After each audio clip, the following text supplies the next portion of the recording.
pleased to welcome you here today to what has become our staple show here in Austin. As West Chelsea Contemporary, we started with a vision of supporting street and graffiti artists and really helping educate and recognize the impactful, powerful storytelling that happens within their artwork. And I can't think of a better artist that exemplifies this than Joe Iurato, who we have welcomed here today. Let's welcome him.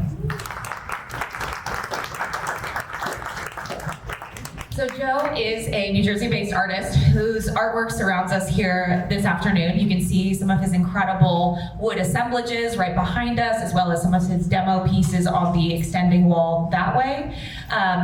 But in case you haven't had a chance to experience it, Joe works both exterior, outdoor artworks, as well as interior in a gallery space. And what's really exceptional about his work is that it's not just scale that defines it. It's not just this clean, illustrative aesthetic that defines and imbues his work with such impact, but it's really the meaning and the storytelling behind it. And we'll get into that in a little bit. Joe's also been working for 20 years in large-scale murals, in miniatures, but with this incredible sense of almost a childlike wonder and approach towards the world, this imaginative sense of play, and with a large influence of music that you'll see in his work surrounding us in the gallery today. So first, I'd love to say thank you for being here, Joe. We're super excited to have you. Thank you so much. I'm honored to be here. Thank you. So let's go back a little bit to the beginning. One of my favorite things about your artistic journey is that you never really took no for an answer. You knew that you were an artist, a creative. You had to keep going and creating. So tell me about the origins of, let's go to art school. What did you study? How did you get into it? So, I mean, there was never really like a plan B for me growing up. I kind of really just, I was the kid who sat there with a pencil and paper from when I was 4 to 14, 15, 16, and I'm like, this is really the only thing I like doing. And so art to me was the path. The thing was, I didn't really know exactly what I wanted to do in the art world, how I wanted to express myself, whether that be as a fine artist, whether it was a graphic artist, but I knew that I was going to pursue art in some ways as a career. I wound up going to art school, first to study graphic design. I didn't really like the restrictions that came with it personally, and so I wound up changing my major to fine art and illustration. And I didn't have a lot of confidence in the work that I was producing, thinking, well, when I come out of here, what am I going to do with all this? I'm going to draw and paint anyway, so maybe I'll try something else. And I decided to study directing for television, and I started shooting commercials and my own little movies and music videos and things. And then it went turn out, maybe I want to be in front of the camera. I'll try acting. Anyway, I went to school for 8 years and then I never graduated. So I don't have a degree in art, but I got everything I wanted to get at art school. I think for me, it was more about learning and about absorbing and trying to find every way that I can possibly tune into like my creative sense and just get what I wanted out of it. And saying, if I'm just gonna pursue this out in the world, like I don't necessarily need that degree, although I'm not telling any kids here that you shouldn't, you should go to school. But I knew that I was going to be finding my own path in some shape or form. So yeah, that's kind of how it all played out. I love that. And I mean, when we first met, we talked about this too, and you can feel the passion in his voice, right? I mean, that's what I love about your artwork, and a lot of the artwork that comes out of the streets and graffiti is it's art for art's sake. You can't help but create, and you have a story to tell, and you knew you were always going to have a pen or a brush in your hand. Right. It's not for the end result. The end result that we get to experience and collect and be stewards of in our homes and our collections is just a testament to this creative spirit that you can't really put your finger on. And I really want to commend you for this hunger that you have for creating. I know there are several artists in the audience who feel that same way. So after art school, where did life take you? Did you immediately come out and say, this is what I'm gonna do? No, I don't think anybody at the time, like, you're not like, I'm gonna be a street artist and I'm gonna, there wasn't social media, there was no way to really, what happened for me was really interesting. I was working in restaurants to pay my way through school, and I fell in love with something else in the service industry, which was wine. And I decided that if I'm gonna just figure out what I'm gonna do creatively, I fell in love with the art of winemaking, and I became a sommelier. I studied wine. And so I went off into the world to do that, and on the side I was starting to cut my teeth with just creating these stencils and things in the streets because I love the aesthetic, I love the honesty, I love the fact that I didn't really have to take accountability and I didn't have to hide. I wasn't like, here, look what I made. Nobody knew what I made, but I did, and I put it there. And so I did the wine thing for quite some time, and then this is a really weird twist. During that, I fell in love with something else, rock climbing. And so I started climbing and making movies, returning back to my directing roots. And so I met somebody who thought I would be a good idea to be an editor for a rock climbing magazine. Naturally. And I did that. And so I wound up leaving the wine industry to be an editor for rock climbing, and I was like, you know, my life was, I was doing everything that I never thought I'd be doing, but I was loving it. And then 2008 came along, and the recession hit, and the magazine just went down. And that was the beginning of my career, if you call it, as a street artist. Because it was my friends that encouraged me to stop hiding behind the stuff I was just putting out there. It was actually good, you know, why don't you show it? And so I decided at that point I was going to give it a shot to return to the idea of being a fine artist through the stuff I'd been putting in the street for 5 or 7 years at that point. And I never looked back. And so I've been doing this full time now. It was a really strange time, and 2008. I think it was like I said, there really wasn't much social media. There wasn't much going on.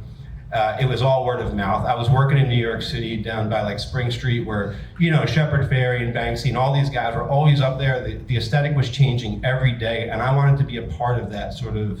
I wanted to be part of that story. And that's where I started cutting. Well, earlier, I was cutting all my teeth with those stencils, building a little bit of a reputation for myself through the art community, and that's kind of how it started. It was it wasn't something that I thought I'd wind up doing. I always wanted to, but it came in a roundabout way. I will say, from artists that we've spoken to here at the gallery, there is something common among all of you. It's uncommon, but it's common among artists, which is this is the work that we're seeing on the walls. This is a love letter. This is a falling in love with a process. I mean, you mentioned falling in love with making art and multiple different mediums, falling in love with wine, falling in love with rock climbing. There's something intangible about the creative spirit that lives within artists, and you go at it with your full soul and heart. That must have been a very, very challenging and almost vulnerable decision for you to say, I'm going to go into this full-time. I'm gonna cut my teeth as a full-time fine artist. Yeah, it wasn't an easy decision, especially with a 1-year-old kid at home. My wife wasn't happy about it. but I started to write. For the first time, I'd come up with a name for myself. That wasn't. It was 1 second, and I was writing that for years because it was my reminder to myself that it had taken me 1 second to turn my mind and say, you're not going to go down there. You're not going to spiral. You're going to pick yourself up, and you're going to go this way. You're going to move forward, and you're not going to look back. And so I wrote under that name for a very long time before I started signing my work as Joe Iurato. It was just 01. And so, yeah, it was an interesting time for me. It was a very challenging time for me, but at the same time, it was such an incredible learning experience. I was just working out of my garage. I was stenciling because a number of reasons. I started stenciling. I was familiar with the knife because my father was a printer, and I used to sit in his basement print shop, and I used to cut rubellis with an X-Acto blade. We used to, everything was set by hand, and I liked that. It was like drawing with a knife, and so I kind of returned to that much later on when I started doing stencils. I actually felt very comfortable drawing with a knife, but I also love the aesthetic and the different textures that you can get with layering. The things that Shepard Fairey does is different than what a guy like C215 does, or Logan Hicks does, or Chris Stain does. You can do so much. And it's not just it. And so I said, I'm just going to try to find my voice and my style with a knife. And so that's how I sort of arrived with this kind of stuff over years of just kind of playing. That's so beautifully said, drawing with a knife. And I think if we're not familiar with what stencil is, it might seem like it's just a pre-made shaper or texture or something with that regard, but every single one of your pieces is hand cut. Right. And multiple different layers, right? So let's take this piece for example.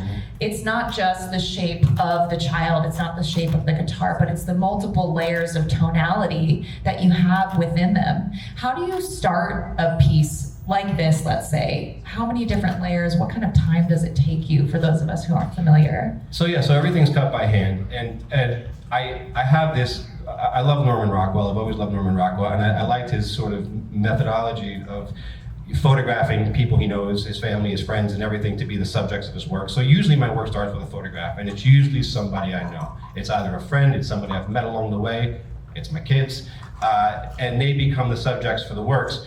So that photograph, usually it just becomes a black and white image that I print out, and I'll draw on the paper to figure out where I want the tones and everything, and then I go ahead and start cutting these stencils. Just very specific grays that I've started using over the years. Been using the same palette for about 15 years now, and it's really trial and error and trying to figure out your highlights and your shadows and your everything else. It doesn't always work out. Sometimes it does. It's a little different than when you're working with a pencil, and I think you can erase and go back. With stenciling, you don't really know what happens until the very end, and so I really fell in love with that challenge of kind of sitting there and just cutting and cutting and cutting, and then at the very end laying it down, and seeing what takes shape. And I guess if you do that over time with anything else, anything that you might decide to do creatively, you hone in on that skill. And so it's been more comfortable for me lately to be able to do that, but it took a while to get there. It's a very committed process. You don't just start it and then, a few steps into it say, maybe I don't like this. You really have to see it through every single time. Yeah. And what we're looking at on the walls are multiple hours, days, iterations of you trusting the process and having confidence in it and really seeing it through. I mean, for me as a collector, I love seeing that on my walls to say, this is someone who is committed to not only his art form, committed to the children in his life, the people that he knows and loves, but the process. The love of the process is so visible. The process is everything. The art on the walls is an end result to my enjoyment in the process, because if I'm not enjoying it, what good is it? Right. I think that if I was to just start making stuff to make the final product, then I'm really just a brand, and I couldn't do that. That's why I couldn't do graphic design. That's why I couldn't do, I pursued my own thing because I wanted to do what I love to do. And this is the first thing that I'd done, and I mean, where I really just stuck, and I still go to the studio every morning with the same enthusiasm that I had when I sat in my garage 20 years ago. You know what I mean? So it's awesome. I'm very lucky. What you just said, among many other things, is priceless. For me, here at the gallery, for those of us who collect art, I want to know that you have that same excitement every day when you approach it. I'm not looking for something to decorate my walls. I want to be able to tap into that beautiful enthusiasm and creative spirit that you uniquely have. And thank you for sharing it with us in this way, because it inspires us every single day.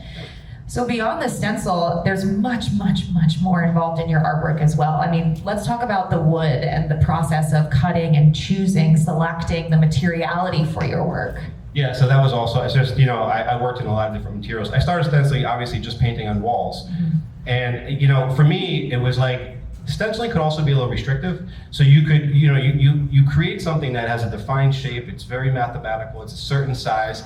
And I was always one to go out on the street and paint things that were site specific. I like things to feel like they belong. So it wasn't about me like writing my name somewhere or just putting something. I wanted the piece to be painted on a wall and feel like it belonged there. Like the wall was missing what I finally put there, right? But I said, well, what if I just took it off the wall? And because then you have like the whole world to play with, right? You can go and sit in the banks of a river. You can go on a bridge. You can walk on the train tracks. You can go sit in the second story of a building and hang something out the bridge. You can find ways to play. And so I decided to start making these on wood. And they were very simple characters that I would just bring with me in my travels and leave them in places, photograph them where I felt they told the best story. And so the process for these is, I taught myself to be a carpenter a little bit. I started using different types of wood, mostly furniture grade birch, MDO, sign painter stuff, really good woods. And I have a scroll saw in my studio, so I'll make the outline, and I cut everything. This is all cut by hand. And then just kind of from there, taking it, we'll talk about the assemblages and stuff, but for the street, it was more about taking these pieces outside, and they would just come with me sometimes for weeks on end until it was like, oh, this is the place. Yep. This is the place this is the story I was trying to tell. And they wind up where I could put them and photograph them, and felt like they completed what I was set out to do, And so that was it's so, I can't even tell you how much, it's so enjoyable for me to do this. But you'll see me like laying down in the middle of the road to take a picture of something while traffic's coming by me. But like when the right shot is there, it's like there's no way to pass it up. Yeah. You just go after it. Well, I mean, it's a great way to explain the piece right next to us here. What's the story behind this cutout, and how did you get it in this location? What's the story behind this photograph? Yeah, so this was a very special, this happened about 3 weeks ago, actually. So the name of the piece has been down this road before, and because throughout my career, or I hate saying career, throughout my years of painting, I've always painted these musicians and things, sort of wandering drifters, hobos, people trying to find their way through life, because I'd always associated myself with that. And this is a new character in that story, and I curate an art festival in Kansas. For the past 3 years, where I bring a bunch of artists into Kansas to do murals, but I also do my own work. And I had created this piece with this very specific idea of finding this dusty road that led to nowhere, with the dust kicking up, ending in the horizon point. And so we were out there for the mural festival, and there's a wonderful woman. She's a photographer who's responsible for putting graffiti and street art on the map. You may have heard of her, may have not. Her name's Martha Cooper. Martha Cooper she's 82 years old, and she literally just doesn't stop traveling the world. She has the respect of every single graffiti and street artist from the 70s on. She's the woman who I think why we're all in this place today. And I have the very fortunate to be close friends with her, and she's the photographer for our festival. So I said, Martha, we got to get out there. We got to go find this. We got to find this road. And so we asked somebody to take us out, and he took us out to this place called Coronado Heights, dropped us off in his van. Me and Martha were out in this little area, and she's like, now drive the van off and go kick up some dust. So as he's driving the van off, he's kicking up dust, and we're both laying there in the thing, and we took the picture, and we finally got the shot we wanted. It was exactly what I envisioned, and I was next to one of the most incredible people, just an incredible memory for me, and the photo itself also tells the story. So if you're talking about art as being this sort of a very personal, it's like, to me, that is an incredibly personal, intense experience, and as creative as it gets. Is it tangible? No, because it's gone. It's not on that road anymore. But the photograph it reminds me of what happened there. And so I document all of my woodcuts with photographs in that sense, because it reminds me of the moment, it reminds me of the time and the story that we were trying to tell. Mm-hmm. And I think one of your woodcuts made it out into the city of Austin. Yeah, we did. We were out here with this guy. Sometimes the woodcuts, I leave them, because obviously street art, I think, benefits from people experience them, these little intimate, and sometimes I can't leave them. But we brought this out to the bank of what river is it over here? Is it Barton Springs? Maybe. That overlooks, that's like on the other side of Lady Bird Lake. Okay. Yeah, Town Lake, yeah. So we set it up over there to take some pictures of him looking out at downtown Austin, because this guy's been traveling with me for a while, and in different sort of iterations. He'd been in New Jersey, he'd been in Kansas, he'd been in Miami, he'd been in Denmark, I brought him all over the place. I'd photograph him, but I said, we're in Austin. Like, this is it. This is what he's been looking for. Like, so it's like this. This is the end of the line. This is where he's been heading. So, we put him there, and we photographed him with the skyline, and hopefully maybe we'll be able to share that on the website or something at some point. Yeah. But it was really cool, because he became part of the story, and I think that's where the story ends. Yeah. So it's kind of cool. Thank you for sharing that, because Yeah. I mean, You may not know this, but the amount of work that goes into putting artwork on the walls is not just the artist creating them, but Joe was so intentional with the works that he chose to show you today and throughout the duration of the show. And you may notice there's definitely a musical theme to it. So Joe, would you mind explaining a little bit of your relationship to music, or even so, why did you pick some of these works for Austin specifically? Yeah, so I mean, music to me is just a very personal experience, right? I'm going to say something I probably shouldn't say as a painter, but in my heart, I've always sort of held music as the highest form of art, because I feel that you can connect with it at any given moment in your life. No matter how you're feeling, there's a song, and sometimes the song reminds you of how you're feeling, right? Music has weaved itself into my life in a way that I don't want to escape it, and I wish I could. Sometimes I think I wish I was a musician, but I don't have that talent. So I try to create my art in a way that I envision musicians would create their songs. And I always say, like, if I can create a piece of work that moves you, like a certain song would move me, if you can have that emotional connection with that, then I feel like I've done my job. Like that's what I always aim to do. It's always about, if it can make you feel like the music, a song can make me feel, I've done what I set out to do. And these works, actually, quite a few of these works, I had the honor of showing at Bethel Woods Museum last year, which is the original site of the 1969 Woodstock. They called me to do a show there, and I had created a lot of these works based on me just sitting in the music, experimenting with my stencils, feeling my way through the music that I was listening to at a time was a lot of blues and jazz and folk, and obviously, you know, Jimi Hendrix and rock from the era. And so these were exhibited in that museum, and then that's why I decided, like, when I was going to show them somewhere, when you had called me about this, I was like, this is the right place to show some of these particular pieces. It's just a lot of them are very personal. Some of them they started off as experiments. It took me hundreds of tries to get to a few that I want to show. The 5 on the wall on the paper in the back, I call them demos. I call them demos because, much like a musician, when they're first coming out with when they're first telling you, like, look, I'm here, like, this is our style, this is what we're doing. It's a rough cut. And these are my rough cuts to, like, finding my way into a new color palette, a new way of feeling from me creating based on, and I'll write lyrics. You'll see lyrics written in some of them and things like that.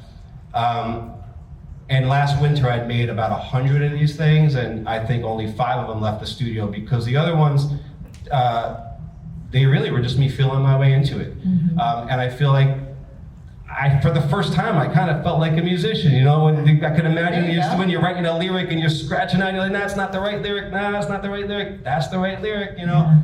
And so I approach my works, a lot of them, with the same way that I would imagine a musician might envisioning laying down the chords to a song or writing the lyrics down. So it's very important to me, and if it's a way for me to feel connected to the soundtrack of my life, more or less. I love that. Well, and it's definitely a common current here in Austin, and we're really lucky to have that same spirit and passion from you too.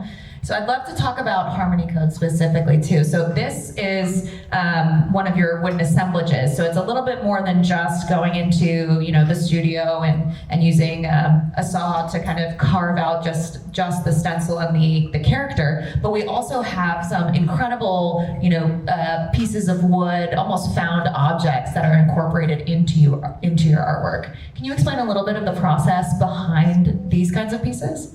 Yeah, sure. I mean, the hardest thing for me to do going into the studio with works that I was going to, you know, show at a gallery or, you know, anywhere, commissioned works, things like that, was how do you take something that is meant for the street, that has the world as its sort of background, its story. You know, it's very hard to take something and put it on a white wall and make it feel right to me.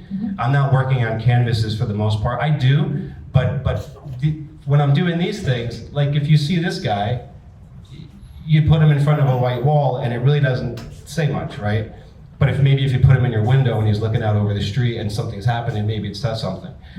So the only way I could figure out how to do things was, maybe I get into some woodworking. I want to use old materials that already have a story behind them. The textures of the outside that I could bring inside and put them in with my works to give it a feeling of a sense of belonging.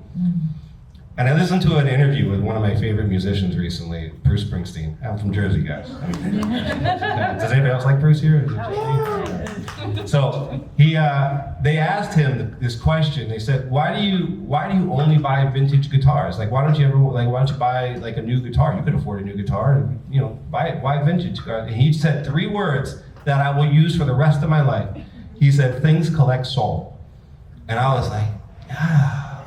All these years I've been trying to explain it, and it's like he said it in 3 words: things collect soul. And for me, it's like when you have these pieces of wood that come from various places, where I don't know if they're, sometimes they're from barns or they're fences, or they lived outside for 100 years, right? And then they've collected these stories, they've collected the weather, they've the sunshine, the rain, they've collected everything. And then, to weave that into the tapestry of my work is an honor. And so you put it there, and suddenly now it feels right, it feels at home, and it feels like maybe a little bit how I was able to express myself outside, if that makes any sense. Oh, it really does. And you can feel it in your works too. It's not just the finished product, like we've been saying. There's so much process that your hands put into these pieces, but it's also then extending to the life of these materials. It's a much bigger experience than just the moment that you hang it on your wall. To wrap this up, I do want to say a couple things. Number one, thank you for being here, Joe. Your story is incredible, and the way you express yourself, I genuinely mean this, is so impactful and meaningful for the people here, for me, for what we're doing. So thank you for sharing that. Yeah, thank you. Truly. The second thing is in this show, Concrete to Canvas, we want you to experience something. We want you to feel something. And the stories on these walls are worth learning from, experiencing, and continuing their legacy. Being a patron of artists like Joe means that you get to be a part of this story and take these works of art into your collection to continue their lifetime. So if you're interested in learning more about how to be a patron of these artworks, how to be a steward of the next chapter of their lives, please let us know. But I hope that you find something that inspires you, that moves you, and tells a story to you and the ones that you love. But one more time, round of applause for Joe Iurato. Thank you. Thank you all so much for being here. Have a great rest of your day.